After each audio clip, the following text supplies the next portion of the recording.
Friends, good morning. I welcome you all on my YouTube channel. My name is Vishnu Gupta and we are learning biology here. It is more than a subject. In this session, we are learning principles of inheritance and variation. And in the previous class, we have discussed about the genetic disorder. And I explain you there are two type of genetic disorder. Those are one is autosomal and another one is a sex-linked. So I explain you what is the meaning of sex-linked disorder, what is the meaning of autosomal disorder, and there are two more type of genetic disorders. Those are dominant or recessive. Means if any sex-linked disorder is there, that is recessive, and if it is autosomal disorder, then it may be recessive or it may be dominant. तो we were discussing about the Mendelian disorder. हम लोगों ने genetic disorder को दो part में divide किया था. One was the Mendelian disorder, another one was the chromosomal disorder. ठीक है. तो then I told you that what is Mendelian disorder, what is the meaning of Mendelian disorder. In that disorder there is no alteration in the number of chromosomes. मतलब number of chromosomes में कोई भी variation नहीं आएगा. जैसे अगर मान लो 46 number of chromosomes हैं तो 46 के 46 ही रहेंगे, इसमें कोई वेरिएशन नहीं आएगा. ठीक है. तो ऐसे डिसऑर्डर को क्या बुलाते हैं? मेंडेलियन डिसऑर्डर बुलाते हैं. ठीक है. तो आप देख सकते हो हमने उन्हें बहुत सारे डिसऑर्डर डिस्कस कर लिए हैं. सेक्स लिंक में मैंने आपको हीमोफीलिया, देन कलर ब्लाइंडनेस. ठीक है. देन ये दो डिसऑर्डर हम लोग ने सेक्स लिंक डिसऑर्डर में डिस्कस किया था. इसकी मैंने आपको इनहेरिटेंस भी बता दी और ये भी बताया था कि क्रिस क्रॉस इनहेरिटेंस क्या होता है. ठीक है. तो अच्छे से समझ में आ गया होगा. मैंने आपको क्वेश्चन भी दिया था कि किस तरह से आप जो है इसकी इनहेरिटेंस को शो कर सकते हो, इनहेरिटेंस को स्टडी कर सकते हो with by taking so many examples. आप डिफरेंट एग्जांपल बना के इनकी इनहेरिटेंस को चेक कर सकते हो. ठीक है. उसके बाद next, yesterday we have discussed this disorder that is sickle cell anaemia. Sickle cell anaemia it is a autosomal disorder. अब ऑटोसोमल डिसऑर्डर का मतलब क्या होता है कि जो ऑटोसोम्स होते हैं हमारे, तो मैं पता है कि हमारे पास 44 जो होते हैं क्रोमोसोम्स, वो क्या होते हैं? ऑटोसोम्स होते हैं. तो इनका जो डिफेक्ट होता है, मतलब ऐसे डिसऑर्डर जो किस पर्टिकुलर क्रोमोसोम में डिफेक्ट लेके आते हैं? ऑटोसोम्स में. मतलब उनको कैरी करने के लिए कौन रिस्पॉन्सिबल है? ऑटोसोम्स. ठीक है. तो सिकल सेल एनीमिया एक टाइप का ऑटोसोमल डिसऑर्डर है और ये किसकी वजह से होता है? पॉइंट म्यूटेशन की वजह से होता है. कल मैंने बताया था आपको, एकदम अच्छे से क्लियर कर दिया था कि पॉइंट म्यूटेशन क्या होता है. पॉइंट म्यूटेशन में आप देख सकते हो यहाँ पे GAG है और जब ये डिसऑर्डर होता है तो इसमें एक सीक्वेंस केवल चेंज हो जाता है, एक न्यूक्लियोटाइड में चेंज आ जाता है, दैट इज़ GTG. तो GAG नॉर्मल है और अगर डिसऑर्डर हो गया तो उसमें क्या हो गया? GTG हो गया. क्लियर है. तो इस तरह से देख सकते हो केवल एक न्यूक्लियोटाइड में चेंज आने की वजह से हीमोग्लोबिन का जो शेप है वो कैसा हो जा रहा है? सिकल शेप हो जा रहा है. समझ में आई बात? ठीक है. तो इसीलिए हम इस डिसऑर्डर को क्या बुलाते हैं? Point mutation. This disorder is caused by point mutation. है तो ये ऑटोसोमल डिसऑर्डर, लेकिन इसका मेन कॉज क्या है? म्यूटेशन. कहाँ पे म्यूटेशन हो रहा है? सिंगल न्यूक्लियोटाइड में म्यूटेशन हो रहा है और उसी लिए हम इसको क्या बुला रहे हैं? Point mutation. तो कल मैंने आपको बताया था कि किस तरह से नॉर्मल हीमोग्लोबिन होती है. नॉर्मल हीमोग्लोबिन को बनाने के लिए there are few peptides chains are there और उस पेप्टाइड में सबसे इम्पॉर्टेंट है 6 प्लेस पे ग्लूटामिन. जब GAG होता है तो ऐसी कंडीशन में ग्लूटामिन बनता है, लेकिन जाता है GAG की जगह GTG हो जाता है तो ऐसी कंडीशन में mRNA भी चेंज हो जाएगा. mRNA चेंज हो जाएगा तो जो उससे अमीनो एसिड बन रही है, मतलब जो पेप्टाइड चेन बन रही है, वो भी चेंज हो जाएगी. और ऐसी कंडीशन में देख सकते हो 6 पोजीशन पे ग्लूटामिन के प्लेस पे कौन आ गया? वेलिन आ गया. ठीक है. तो इसीलिए ये what is the cause of this disease? Point mutation. Type of disease is it? It is autosomal recessive disorder. ये ऑटोसोमल रिसेसिव डिसऑर्डर है. इसकी जो इनहेरिटेंस होगी उसमें आप X और Y क्रोमोसोम नहीं लिखोगे. क्यों? क्योंकि ये जो डिजीज़ है वो ऑटोसोमल है, वो ऑटोसोम्स के थ्रू ट्रांसफ़र होगी. ठीक है. तो कल मैंने इसके इनहेरिटेंस को भी बताया था, एक बार उसको देख लेना. कोई डाउट होगा तो please write down in the comment box, मैं आपके डाउट्स को क्लियर कर दूंगा. ठीक है. तो ये 3 डिसऑर्डर हम लोग पढ़ चुके. पहले 2 डिसऑर्डर हीमोफीलिया और कलर ब्लाइंडनेस, ये सब क्या थे? दे वर सेक्स लिंक्ड रिसेसिव डिसऑर्डर. ठीक है. और ये जो पहला डिसऑर्डर हम लोग ने क्या पढ़ा? That is autosomal. अब जितने भी डिसऑर्डर हम लोग पढ़ेंगे Mendelian, they all are autosomal. वो ऑटोसोमल है और रिसेसिव है. ठीक है, तो बढ़ते हैं आगे। पहला डिसऑर्डर कंप्लीट हो गया। अब नेक्स्ट डिसऑर्डर पे आ जाते हैं, दैट इज़ थैलेसेमिया। ये मैंने सिकल सेल एनीमिया का पूरा एक्सप्लेनेशन लगा रखा था कि सिकल सेल एनीमिया क्या होता है। कहीं नोट कर लेना, नोटबुक में नोट कर लेना कि if any person is heterozygous for sickle cell anaemia.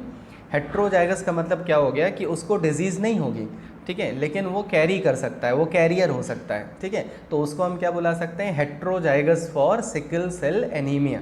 ठीक है, तो सिकल सेल एनीमिया के लिए अगर कोई पर्सन हेट्रोजाइगस है, तो अगर कहीं पे मलेरिया प्रोन एरिया है, जहाँ पे मलेरिया ज़्यादा स्प्रेड हो रहा है, ऐसी कंडीशन में उनको एडवांटेज मिलेगी। क्यों?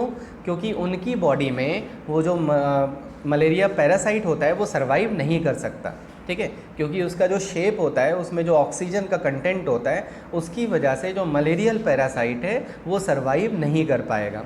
ठीक है, तो ये कहीं नोट कर लेना कि अगर कोई पर्सन है या कोई पॉपुलेशन है जहाँ पे लोग जो है हेट्रोजाइगस हैं, होमोजाइगस होंगे तब तो उनको खुद नुकसान हो जाएगा, ठीक है, इसीलिए बोल रहा हूँ हेट्रोजाइगस। हेट्रोजाइगस में आपको पता है डिजीज़ उनको होगी नहीं, वो कैरी कर सकते हैं, ठीक है, क्योंकि ये रिसेसिव डिसऑर्डर है। ठीक है, तो अगर कोई रिसेसिव मतलब हेट्रोजाइगस कंडीशन में है, तो ऐसी कंडीशन में अगर मलेरियल प्रोन एरिया है तो उनके लिए एडवांटेज होगी, उनके बॉडी में मलेरियल पैरासाइट सर्वाइव नहीं कर पाएगा। तो ये लिख लेना कहीं पे, ये सिकल सेल एनीमिया की एक एडवांटेज भी होती है।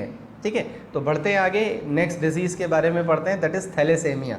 आपके बुक में दिया होगा, कुछ लोगों की बुक अगर पुरानी होगी तो उसमें सप्लीमेंट्री मटेरियल होगा पीछे, उसमें ये डिज़ीज़ के बारे में दिया होगा।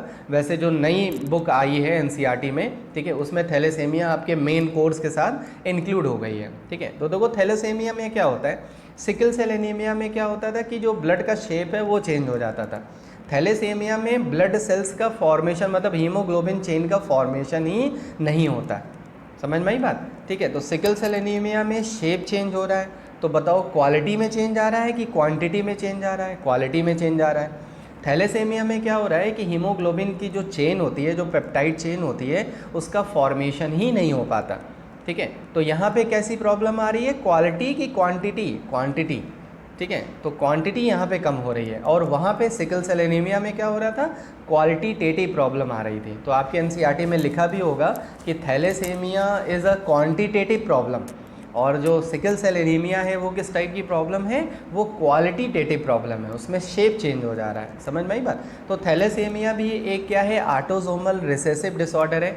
This is also caused by mutation but not point mutation.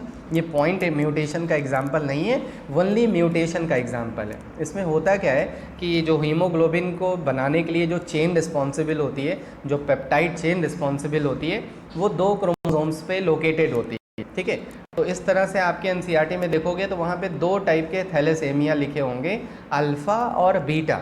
ठीक है, तो अल्फ़ा चेन और बीटा चेन, इस तरह से 2 हीमोग्लोबिन की जो चेन होती है, उसको वो किसके लिए रिस्पॉन्सिबल है, ब्लड सेल्स के फॉर्मेशन के लिए रिस्पॉन्सिबल है। तो 2 टाइप के थैलेसेमिया हो सकते हैं, अल्फ़ा और बीटा। अल्फ़ा थैलेसेमिया में क्या होता है कि देयर आर 4 जीन्स, इसमें 4 जीन रिस्पॉन्सिबल होते हैं, और बीटा जीन के लिए, बीटा थैलेसेमिया के लिए 2 जीन रिस्पॉन्सिबल होते हैं। तो बीटा वाला ज़्यादा हो सकता है और अल्फ़ा वाले कम होते हैं। ठीक है, मतलब अल्फ़ा थैलेसेमिया लोगों को कम होता है क्योंकि इसमें 4 जीन रिस्पॉन्सिबल है। ठीक है, तो 4 में से अगर मान लो 1 या 2 अफेक्टेड है, तो 1-2 अगर सेफ़ है तो थैलेसेमिया नहीं होगा। लेकिन अगर बीटा में क्योंकि 2 ही जीन रिस्पॉन्सिबल है, तो ऐसी कंडीशन में बीटा थैलेसेमिया के होने के चांसेस ज़्यादा हो जाते हैं। ठीक है, तो मैंने पहले ही बता दिया है कि थैलेसेमिया में प्रॉब्लम क्या आती है, हीमोग्लोबिन की जो चेन है वो अल्टर हो जाती है, मतलब वो फॉर्मेशन उसका नहीं हो पाता। ठीक है, तो यहाँ पे देख सकते हो, thalassaemia is a human anaemic due anaemia तो हो ही जाती है क्योंकि ब्लड सेल्स का फॉर्मेशन ही हो पा रहा है, due to an autosomal mutant gene, and when this gene is present in double dose मतलब रिसेसिव है ना, the disease is severe thalassaemia. ठीक है, तो ऐसी कंडीशन में सीवियर हो जाएगा, मतलब दोनों ही जीन म्यूटेट हो गए।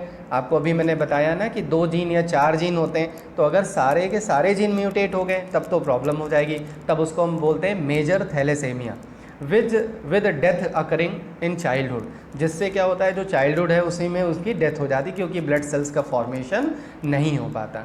हेट्रोजाइगस पर्सन है, अगर हेट्रोजाइगस, ऐसे अभी मैंने सिकल सेल एनीमिया में दिखाया था और यहाँ पर भी देख सकते हो, तो देखो ये जो हाफ पेंटेड है इसका मतलब ये हेट्रोजाइगस है। हेट्रोजाइगस का मतलब है इनको डिजीज़ नहीं है, नो डिजीज़, ठीक है, क्योंकि ये रिसेसिव डिसऑर्डर होता है ना। तो अगर कोई पर्सन हेट्रोजाइगस है तो ऐसी कंडीशन में रिसेसिव ट्रेट होने की वजह से इनमें शो नहीं होगा, इनमें डिजीज़ नहीं शो होगी।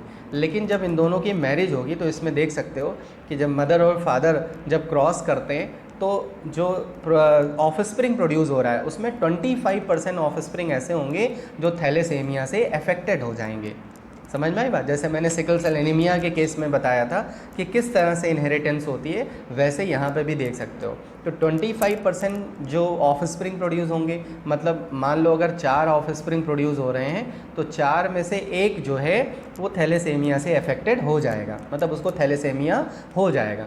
लेकिन 4 में से जो 2 हैं, ठीक है, उनको नहीं होगा, और 4 में से जो एक और होगा वो तो एकदम नॉर्मल होगा। तो 4 अगर ऑफस्प्रिंग आ रहे हैं मान लो, ठीक है, तो 4 में से 25% मतलब एक ऑफस्प्रिंग थैलेसेमिया होने के चांसेस रहते हैं। 50% के हेट्रोजाइगस होने के चांसेस रहते हैं, मतलब उनको डिजीज़ नहीं होगी लेकिन वो आगे उसको कैरी कर सकते हैं। और 25% मतलब 4 में से एक और ऑफस्प्रिंग जो अनएफेक्टेड रहेगा, उसको डिजीज़ ना ही वो कैरी करेगा ना ही वो अफेक्टेड होगा। क्लियर है? तो इस तरह से देख सकते हो कि थैलेसेमिया की इनहेरिटेंस कैसे हो रही है। तो अगर पर्सन हेट्रोजाइगस है, देख सकते हो मदर और फादर दोनों क्या हैं, हेट्रोजाइगस हैं, तो ऐसी कंडीशन में ज़्यादा चांसेस होते हैं कि जो ऑफस्प्रिंग है उसको डिजीज़ हो जाएगी। ठीक है, कितने परसेंट ऑफस्प्रिंग को डिजीज़ होने के चांसेस रहते हैं? 25%, मतलब out of 4 there is a 1 offspring who may be affected, जो अफेक्टेड हो सकती है। ठीक है, तो ये हो गया थैलेसेमिया की इनहेरिटेंस कैसे होती है। तो इसीलिए यहाँ पे लिखा है heterozygous person show a milder disease thalassaemia minor और आल्सो कॉल्ड कोलीज एनीमिया, इसी को बोलते हैं Cooley's anaemia. The person suffering from thalassaemia major are unable to produce beta chain. मैंने अभी बताया ना आपको कि 2 टाइप के थैलेसेमिया होते हैं, अल्फ़ा और बीटा। तो बीटा वाले में बीटा चेन प्रोड्यूस नहीं होगी, there haemoglobin contain D chain like end of the foetus which is unable to carry out normal oxygen transporting function. और ऐसी कंडीशन में उनके बॉडी में ऑक्सीजन का भी ट्रांसपोर्टेशन क्या हो जाएगा, इंटरप्ट हो जाएगा, और इसीलिए पर्सन की डेथ भी हो सकती है। ठीक है, तो थैलेसेमिया समझ में आ गया। ठीक है, बहुत सारे ऐसे पर्सन होते हैं जो थैलेसेमिया से सफ़र करते हैं। थैलेसेमिया और ऐसे डिसऑर्डर को बचाने का सबसे बढ़िया तरीका है कि अगर किसी की मैरिज होने जा रही है तो वो सबसे पहले उन जेनेटिक डिसऑर्डर के टेस्ट करा लें।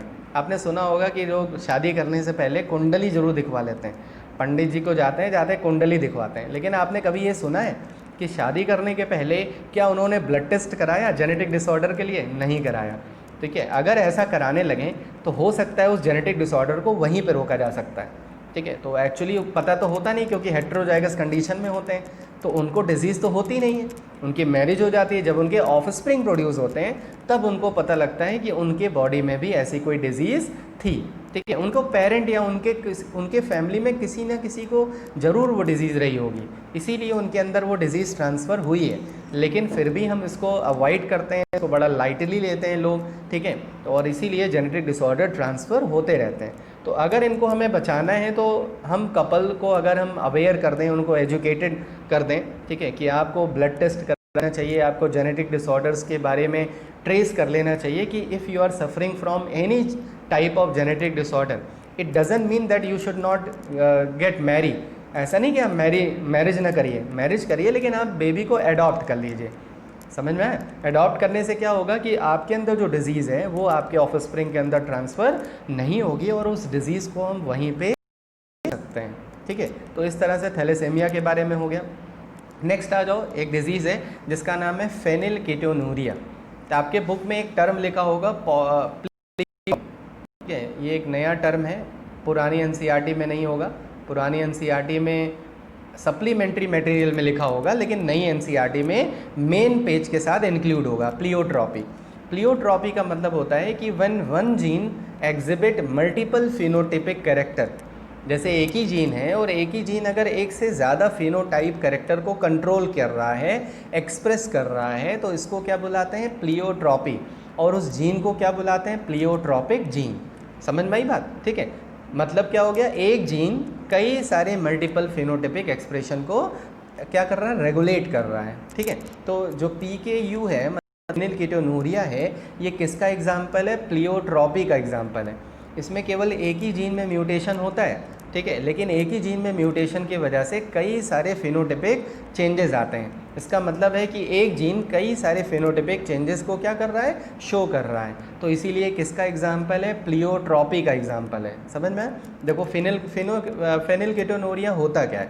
फेनिलकीटोनूरिया को सबसे पहले एक नॉर्वेगियन फिजिशियन थे, ठीक है, जिनका नाम था ए फूलिंग।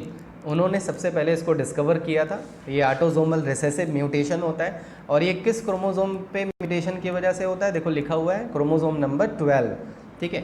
तो जो फेनिलकीटोनूरिया है उसमें हमारे बॉडी में केमिकल बनता है जिसका नाम है फेनिलएलेनीन। ये यहाँ पे लिखा है ना, देखो फेनिलएलेनीन।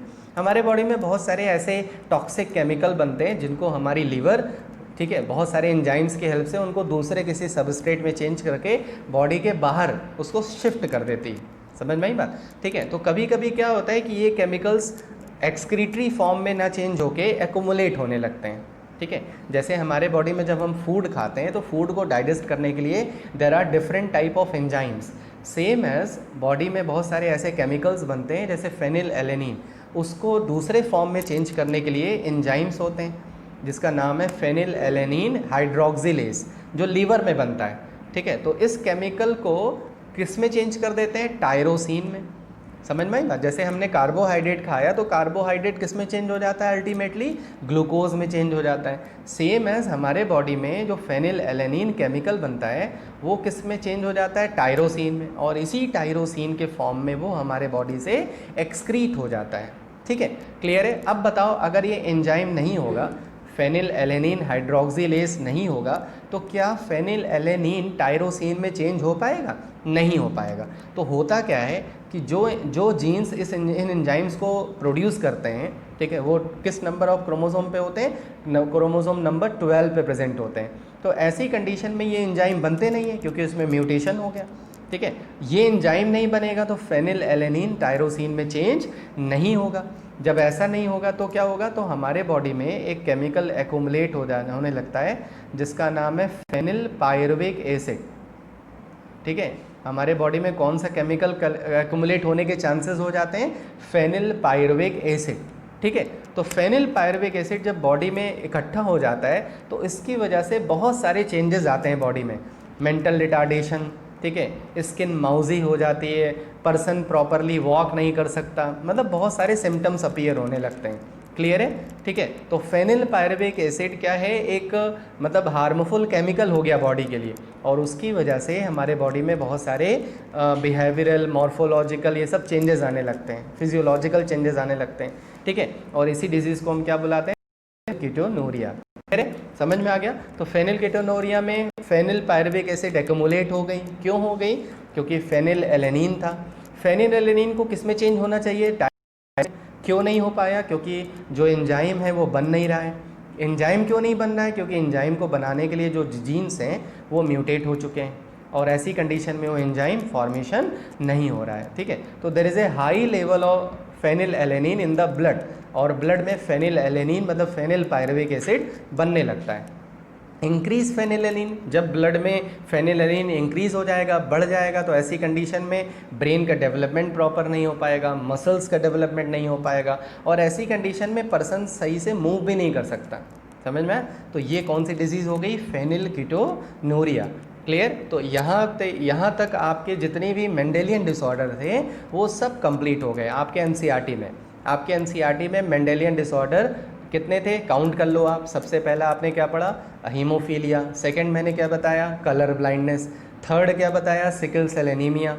फोर्थ क्या बताया? थैलेसेमिया। और फिफ्थ क्या बताया? फेनिलकीटोनूरिया। तो इस तरह से 5 जेनेटिक डिसऑर्डर हैं, ठीक है, जो आपके सिलेबस में हैं। These all are Mendelian disorder.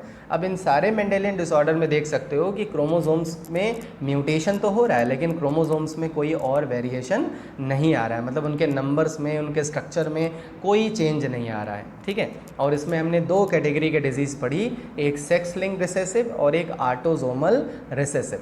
ठीक है। ऑटोसोमल रिसेसिव मेल और फीमेल दोनों में इक्वल लेवल पे ट्रांसफ़र होती है, लेकिन जो सेक्स लिंक ट्रेट होता है वो मेल में ज़्यादा देखने को मिलता है और फीमेल में कम देखने को मिलता है। ठीक है, तो समझ में आ गया होगा। यहाँ तक मेंडेलियन डिसऑर्डर कंप्लीट हो गया।